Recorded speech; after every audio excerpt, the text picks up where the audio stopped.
নারীদের যে স্বভাবের কারণে সংসারের উন্নতি হয় না। ১.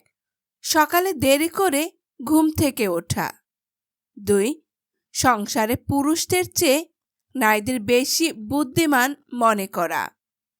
কারণ রাসূল সাল্লাল্লাহু আলাইহি সাল্লাম বলছেন, কিয়ামতের আগে সমাজে নারী শাসন চলবে। ৩. ইচ্ছাকৃতভাবে নামাজ দেরি করে আদায় করা। ৪. ফরজ গোসল করার ক্ষেত্রে অলসতা করা।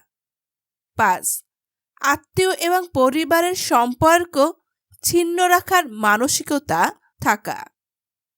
৬. স্বামীর আয়ে সন্তুষ্ট না হওয়া, স্বামীর মতামতকে গুরুত্ব না দেওয়া। ৭.